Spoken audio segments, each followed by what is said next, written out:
ప్రక్రియ ప్రారంభించినందుకు ఆయనకు ప్రత్యేక ధన్యవాదాలు.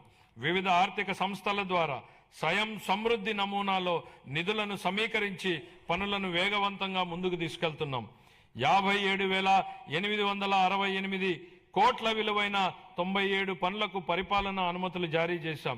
ఇది మా ప్రభుత్వం ప్రజల రాజధాని అమరావతిని నిర్మించాలనే నిబద్ధతకు స్పష్టమైన నిదర్శనం.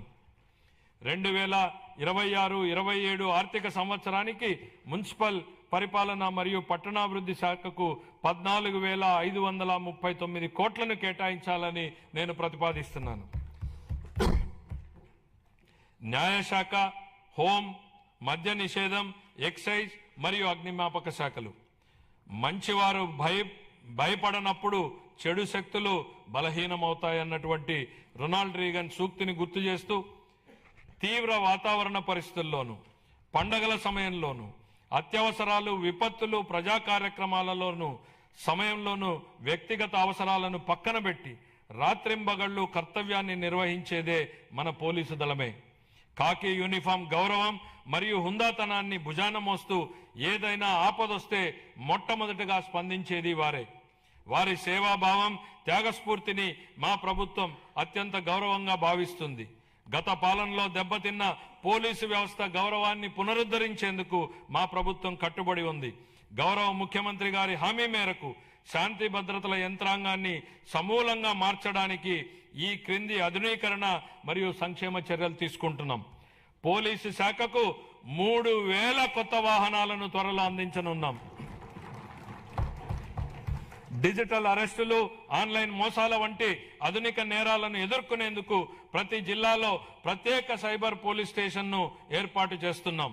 స్మార్ట్ పోలీసింగ్ ల్యాబ్ల స్థాపన, కృత్రిమ మేధస్సు ఆధారిత ప్రాజెక్టులు, ఆధునిక కమ్యూనికేషన్ భద్రతా పరికరాలు, సీసీటీవీ మరియు డ్రోన్ వినియోగంలో సాంకేతికంగా దృఢమైన పోలీసు వ్యవస్థని నిర్మిస్తున్నాం.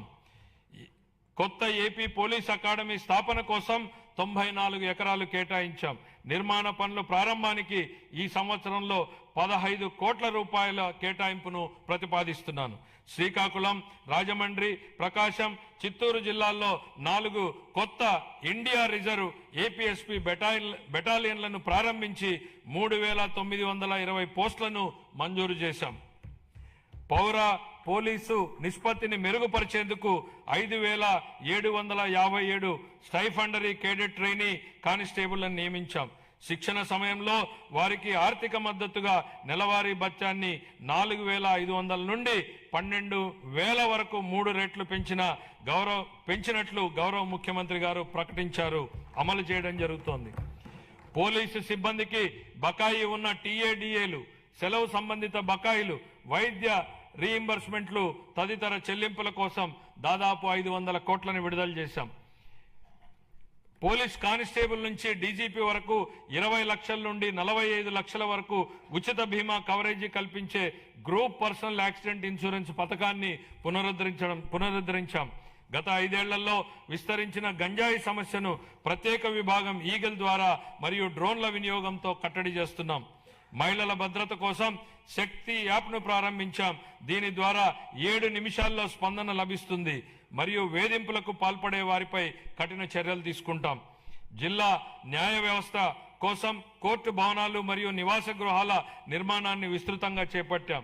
న్యాయ వ్యవస్థకు 349 కోట్ల విలువైన పనులను మంజూరు చేశాం. 26-27 తొలి దశలో 100 కొత్త కోట్లను ఆమోదించాం. పునర్వ్యవస్థీకరించిన ఎక్సైజ్ విధానంతో మద్యం రంగంలో లీకేజీలను పూర్తిగా నివారించాం. అవినీతి లేకుండా ఆదాయం రాష్ట్ర ఖజానాకు సక్రమంగా చేరుతోంది. అగ్నిమాపక సేవల ఆధునీకరణలో భాగంగా 17 కొత్త అగ్నిమాపక కేంద్రాలను స్థాపిస్తున్నాం. స్పందన సమయాన్ని తగ్గించేందుకు అత్యాధునిక శోధన మరియు రక్షణ పరికరాలతో కూడిన అగ్నిమాపక వాహనాలను కొనుగోలు చేస్తాం. రాష్ట్ర శిక్షణ కేంద్రాన్ని మౌలిక సదుపాయాల అభివృద్ధి ద్వారా బలోపేతం చేస్తాం. 26-27 ఆర్థిక సంవత్సరానికి హోంశాఖకు 9,165 కోట్లను కేటాయించాలని నేను ప్రతిపాదిస్తున్నాను. అదేవిధంగా మద్య నిషేధం మరియు ఎక్సైజ్ శాఖకు 500 కోట్లను కేటాయించాలని ప్రతిపాదిస్తున్నాను. మరియు మా ప్రభుత్వం తీసుకున్న ముఖ్యమైన చర్యలను ఈ సందర్భంగా ప్రస్తావించదలిచాను. ఆర్థిక శాఖ తీసుకున్న చర్యలు. రాష్ట్ర ఆర్థిక వ్యవస్థను జాగ్రత్తగా నిర్వహిస్తూ ఆర్థిక క్రమశిక్షణను పాటిస్తున్నామని ఈ క్రింది చర్యలు స్పష్టంగా చూపిస్తున్నాయి. గత ప్రభుత్వం అత్యధికంగా 12.3% వరకు ఉన్న వడ్డీ రేట్లపై అప్పులు తీసుకుంది. రాష్ట్ర ఆర్థిక భారాన్ని తగ్గించేందుకు అధిక వడ్డీ రుణాలను 9% లేదా అంతకంటే తక్కువ తీసుకురావడానికి వడ్డీ రేట్ల తగ్గింపు, డెట్ స్వాపింగ్ వంటి చర్యలను చేపడుతున్నాం. ఇప్పటి వరకు 43,298 కోట్ల రుణాలను వడ్డీ తగ్గించి సంవత్సరానికి 327 కోట్ల రూపాయలను ఆదా చేశాం. అదనంగా మరో 1.2 లక్షల కోట్ల రుణాలపై మెరుగైన షరతులు పొందేందుకు చర్యలు కొనసాగిస్తున్నాం. దీని ద్వారా సంవత్సరానికి 1,658 కోట్ల రూపాయల ఆదా కలుగుతుందని అంచనా. పంచాయతీలు మరియు మున్సిపాలిటీలను బలోపేతం చేయడానికి ఆర్థిక సంఘం గ్రాంట్ల కింద 3,797 కోట్లను విడుదల చేశాం. జూన్ 24 నాటికి పెండింగ్ లో ఉన్న 24,800 కోట్ల బకాయిలను క్లియర్ చేశాం.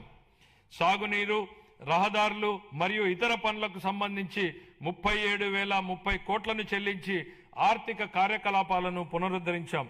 163 కేంద్ర ప్రాయోజిత పథకాలకు 18,700 కోట్లను విడుదల చేసి వాటిలో 85 పథకాలని పునరుద్ధరించాం. దీని ఫలితంగా కేంద్ర ప్రభుత్వ నిధుల విడుదల మరింత పెరిగింది. ఆంధ్రప్రదేశ్ వెల్త్ ఫండ్ను 100 కోట్లతో సీడ్ కార్పస్ తో ఏర్పాటు చేయాలని ప్రతిపాదిస్తున్నాం. దేశవ్యాప్తంగా ఉన్న అవకాశాలలో పెట్టుబడులు పెట్టేందుకు ప్రైవేట్ ఈక్విటీ పెట్టుబడిదారులను ఆహ్వానించి రాష్ట్రానికి సంపద సృష్టించే దిశగా ముందుకు సాగుతున్నాం. సంస్కరణలు, స్పీడ్ ఆఫ్ డూయింగ్ బిజినెస్ సిద్ధాంతానికి అనుగుణంగా ప్రభుత్వంలోని చట్టాలు, నియామకాలు, నిబంధనలు, ప్రభుత్వం ఉత్తర్వులను సమీక్షించి పరిపాలనా ప్రక్రియలను